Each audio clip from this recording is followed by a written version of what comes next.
Hello viewer, তো আজকে যে টপিকটা নিয়ে আলোচনা করব সেটা হচ্ছে তোমাদের বলতে গেলে ছাত্রছাত্রীরা যে সমস্ত ছাত্রছাত্রীরা পলিটেকনিক সেকেন্ড ফোর এবং সিক্স সেমিস্টারে পড়াশোনা করছো, তো তাদের বলতে গেলে এক্সাম গাইডলাইনে যে নোটিশটা আসছিল, তো সেখানে বলা ছিল যে তোমাদের যে ফি মানে application of fee of polytechnic system, তো সেইখানে তোমাদের বলতে গেলে তোমরা ফি পেমেন্ট অবশ্যই তোমরা করেছিলে। তো সেই ক্ষেত্রে তোমাদের যে বিষয়টা সেটা হচ্ছে নর্মালি যারা বলতে গেলে তোমরা ফি বিষয়টা তোমাদের বলেছে কবে তোমাদের লিঙ্ক খুলবে, আজকে টপিকে তোমাদের বলবো, ঠিক আছে। আর ফার্স্ট অফ অল তোমাদের সেকেন্ড ফোর এবং সিক্স সেমিস্টার ভাই বোনেদের যে পরীক্ষার যে প্রসেস সেটা কিন্তু বলতে গেলে খুবই তাড়াতাড়ির মধ্যে বলতে গেলে যে এক্সাম ফি লিঙ্ক সেটা বলতে গেলে আজকে হচ্ছে 11 তারিখ ভিডিওটা বানাচ্ছি, তো কালকে তোমরা অপেক্ষা করো। স্টেট কাউন্সিলিং অফিসিয়ালি যে ওয়েবসাইট আছে এখন বলতে গেলে তোমরা কারেন্ট সেকশানে গেলে তোমরা দেখতে পারবে না, ঠিক আছে। অলরেডি বলতে গেলে এখন বলতে গেলে তোমরা নর্মালি যারা ফার্স্ট সেমিস্টারের রিভিউ ভেরিফিকেশান রেজাল্ট যেটা তোমরা বলতে গেলে দিয়েছিলে, তো সেই ক্ষেত্রে এখনও পর্যন্ত কোনো স্টেট কাউন্সিলিং বলতে গেলে তোমাদের এখনও পর্যন্ত কোনো নর্মালিভাবে তোমাদের কোনো আপডেট দেয়নি। তো সেই ক্ষেত্রে ধরা যেতে পারে আমি আজকে রাত বলতে গেলে 12টা 12:30 বাজে দেখবে ফোনের কাঁটায় ভিডিওটা যখন ছাড়বো, তো অলরেডি বলতে গেলে 1টার সময় বলতে গেলে বেঁচে যেতে পারে। তো সেই ক্ষেত্রে ধরা যেতে পারে যে তোমাদের যে রিভিউ ভেরিফিকেশান রেজাল্টের বলতে গেলে ফার্স্ট সেমিস্টারের যাদের পরীক্ষা হয়েছিল ডিসেম্বর মাসে, তো তাদেরও রেজাল্ট বলতে গেলে পাবলিশ হয়ে গেছিলো, তাদের বলতে গেলে কিছু কিছু ছাত্রছাত্রী ফেল করেছিল। তো সেই ক্ষেত্রে ধরা যেতে পারে যে তোমাদের যে রিভিউ ভেরিফিকেশান রেজাল্ট নিয়ে আলোচনা করবো তার আগে আমি বলে নিই যে তোমাদের এক্সাম ফিটা আছে সেই ফিটা তোমাদের কাছে মেনলি তোমাদের যে এক্সাম গাইডলাইনের যে নোটিশ আছে সেই অলরেডি ভিডিও বানানো আছে, ইউটিউবে যাও, যে শুভজিৎ দাস সার্চ করো, সেখানে তোমরা বলতে গেলে অলরেডি বলতে গেলে পলিটেকনিক আইটিআই যে আপডেট পলিটেকনিক নোটিশ আপডেট যে প্লে লিস্টে তোমরা ক্লিক করলে তোমরা সমস্ত বলতে গেলে আপডেট পেয়ে যাবে, ঠিক আছে। এবার হচ্ছে দাদা আমাদের বলতে এক্সাম ফিটা বলে নিই, তারপরে বলতে গেলে তোমাদের সেকেন্ড ফোর এবং সিক্স সেমিস্টার ভাই বোনেদের কিছু ডিসকাস আছে সেগুলোও করবো। তো সেই ক্ষেত্রে তোমাদের যে বিষয়টা আছে যে তোমাদের এক্সাম ফি তোমাদের বলতে গেলে রেগুলারের বলতে গেলে কালকেই আমি বলেছি, তো গতকাল আমি বলেছি, সেই ভিডিওটাও দেখে নাও, ঠিক আছে।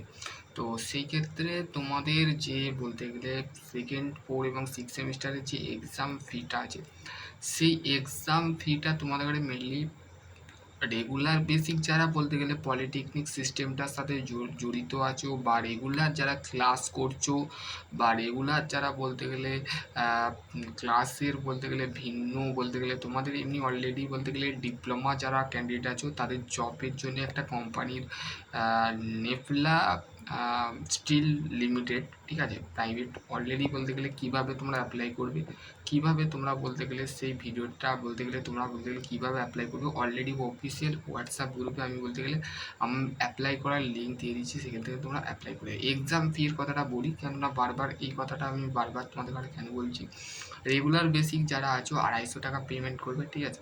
দুটো হলে টোটাল যে সাবজেক্ট আছে টোটাল 250 টাকা, ঠিক আছে। 250 টাকা তোমাকে পেমেন্ট করতে হবে। একটা সাবজেক্ট যদি হয় সেটা 250 টাকা। আর যারা ক্যাজুয়াল মানে যারা জব করছো তারা বলতে গেলে পলিটেকনিক সিস্টেমটাই জানো না, তার ক্ষেত্রে তারা বলতে গেলে তাদের বাড়ির সমস্যার কারণে তাদের ঘরে জব করতে হচ্ছে, তারা বলতে গেলে রেগুলারিভাবে পলিটেকনিক সিস্টেমটা করতে পারছে না। তো সেই ক্ষেত্রে ধরা যেতে পারে যে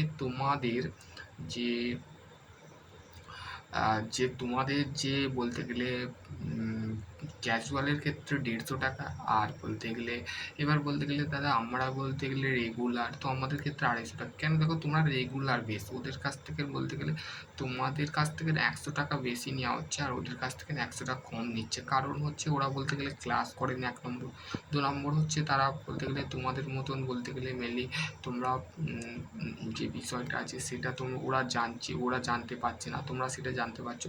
তো তোমাদের গাইডলাইনটা বেশি কিন্তু স্যার বলো, লেকচারার বলো, সমস্ত কিন্তু তারাই বলতে গেলে ভিত্তি করে তোমাদের যে নর্মাল বিষয়টা আছে সেই নর্মাল বিষয়টা তোমাদের তুলে ধরবে, ঠিক আছে? তো সেই ক্ষেত্রে তোমাদের বলতে গেলে এবার হচ্ছে সেকেন্ড 4 এবং 6 সেমিস্টার ভাই বোনেদের পরীক্ষা কিন্তু বলতে গেলে এগিয়ে আসছে। তো সেই ক্ষেত্রে তোমাদের যে পরীক্ষার যে নিয়ম সিস্টেম সেটা আমি আগের ভিডিও বলেছি, গতকালের ভিডিও। তো সেই ক্ষেত্রে তোমরা অবশ্যই তোমাদের যদি আরও কোনো কোয়ারি থাকে তো অবশ্যই আমাকে কমেন্ট করে জানাবে। তো তোমাদের এতগুলো ভিডিও দিচ্ছি, তো তোমরা কোনো সাপোর্ট করছো না বা লাইক করছো না, তো সেই ক্ষেত্রে আমার কোনো বলার নেই। তো সেই ক্ষেত্রে তোমরা যারা এখনো পর্যন্ত বলতে গেলে পড়াশোনার সিস্টেমটা এখনো বলতে গেলে তোমরা করছো না, তো আমি তোমাদের দুটো ইউনিট বলছি, ঠিক আছে? একটা হচ্ছে ইজি ইউনিট আর একটা হচ্ছে হার্ড ইউনিট। ইজি ইউনিট নিয়েও বলতে গেলে ভিডিও অলরেডি বানানো আছে, হার্ড ইউনিট নিয়ে বানানো আছে, সেটাও দেখতে পারো। এক্সামের আগে তোমরা বলতে গেলে কমপ্লিটলি যারা হোল সিলেবাস এখনো পর্যন্ত কমপ্লিট করোনি তাদের উদ্দেশ্য বলে দিচ্ছি, তারা 100% ব্যাকলগ আসবে, 100% তাদের বলতে গেলে তারা বলতে গেলে 100% তারা ব্যাকলগ পাবে। তো সেই ক্ষেত্রে তোমাদের একটাই করণীয় হবে, তোমরা সমস্ত ছাত্রছাত্রীরা যারা আছো সেকেন্ড 4 এবং 6 সেমিস্টারে আছো, তো সেই ক্ষেত্রে বলবো তোমরা অবশ্যই পড়াশোনার যে ক্যাটেগরি যেটা আছে সেটা বলতে গেলে একটুখানি বলতে গেলে মেনটেন করো। কারণ হচ্ছে দেখো, তোমরা যদি না পড়াশোনা করো সেই ক্ষেত্রে তোমাদের বিষয়টা কিন্তু স্টেট কাউন্সিলিং কিন্তু তোমাদের ঘরে বলে দিয়েছে যে তোমাদের পরীক্ষা কিন্তু 20 তারিখ থেকে স্টার্ট হচ্ছে। তো সেই ক্ষেত্রে মেনশন করে 6 সেমিস্টারের ভাই বোনেদের ঘরে সাবধান, কেননা তারা বলতে গেলে যদি পড়াশোনার যে গাইডলাইনটা যদি না তারা ঠিকঠাক করে পড়াশোনা করে বা বলে ভাবে যে আমরা 2কে পাস করবো, ম্যাট্রিক্সকে বলতে গেলে প্রিন্ট আউট করে নিয়ে পরীক্ষার হলে বসবো, সেইগুলো একটু ধারণা ছাড়ো। কেন তুমি এইখানে বলতে গেলে ফাঁক দেবে, টিচারকে ফাঁক দেবে, তো সেই ক্ষেত্রে বলতে গেলে তুমি যখন জব করতে যাবে, ইন্টারভিউ দেবে, সেখানে তুমি ফাঁসবেই 100%। কেন আমি বলতে গেলে ডিপ্লোমা যখন করেছিলাম, তো সেই ক্ষেত্রে আমি যখন সিভিল ইঞ্জিনিয়ারিং নিয়ে ডিপ্লোমা করেছিলাম, তো সেই ক্ষেত্রে আমার যে 5 ইয়ার্সের ম্যাট্রিক্স অনেক ছাত্রছাত্রী নিয়ে গেছিলো, সেক্ষেত্রে আমি নিয়ে যাইনি। কারণ হচ্ছে আমি জানি আমাকে বলতে গেলে এইখানে আমি যদি 2কে পাস করি, তো সেই ক্ষেত্রে আমার বলতে গেলে পরবর্তী যে সিচুয়েশান আমি যে দাঁড়াবো সেই ক্ষেত্রে আমার কিন্তু বলতে গেলে খুবই ডিফিকাল্ট হবে। আজ পর্যন্ত কোনো বলতে গেলে আজ পর্যন্ত কোনো ডিপার্টমেন্ট বলো বা কোনো সাবজেক্টের বিষয়ে আমি বলতে গেলে ফেল করিনি। কারণ হচ্ছে দেখো, বলতে গেলে নিজের জেরে বা নিজের বলতে গেলে মনোনীতির সিদ্ধান্তর বিষয়ের উপরে ডিপেন্ড করেই আমি কিন্তু বলতে গেলে পরীক্ষাগুলো দিয়েছি। তো সেই ক্ষেত্রে তোমাদের যে বিষয়টা আছে সেটা হচ্ছে তোমরাও বলতে গেলে আমার মতো পড়াশোনা করো, ঠিক আছে? আমি যেমন পড়াশোনা করতাম, ঠিক আছে? তো সেই ক্ষেত্রে তোমরাও পড়াশোনা করো। তোমরা যদি না পড়াশোনা করো সেই ক্ষেত্রে তোমাদের একটাই বলবো যে তোমরা পড়াশোনা যদি না ঠিকঠাক করে করো বা পড়াশোনার যদি তোমরা খুবই যদি বলতে গেলে ঢিলাঢালা করো, তো সেই ক্ষেত্রে তোমাদের 100 টু ব্যাক আসবে, এক নম্বর সাপ্লি আসবে, ইয়ার ল্যাক আসার সম্ভাবনাও চান্স আছে। তো এই কথাগুলো শোনার পর তোমাদের যদি একটু গায়ে লাগে বা একটু যদি গায়ে ব্যথা লাগে যে হ্যাঁ দাদা বলছে তো আমাকে অবশ্যই পড়াশোনা করতে হবে, তোমরা পড়াশোনা করলে আমার জিনিসটা ভালো হবে, আমার জিনিসটা ভালো হবে। এমনিতে অলরেডি বলতে গেলে যারা পাস আউট হবে 2025-এ, দেখো বলতে গেলে একটা ফর্ম ফিল আপ আমি অফিসিয়াল হোয়াটসঅ্যাপ গ্রুপে দিয়েছি, সেটাকে ফিল আপ করো।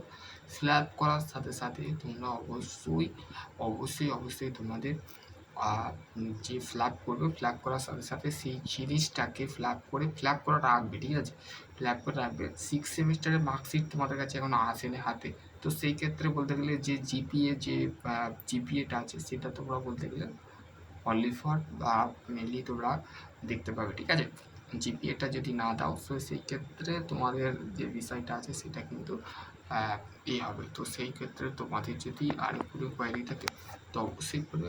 নেক্সট ভিডিও আমি বলতে গেলে কিছু সাজেশান বলবো, সেইগুলো তোমরা বলতে গেলে সেই সালগুলো করলে তোমাদের বলতে গেলে আপাতত তোমাদের বলতে গেলে খুবই হেল্পফুল হবে, মানে সাহায্যমূলক হবে। তো সেই ক্ষেত্রে তোমরা চ্যানেলের সাথে যুক্ত হয়।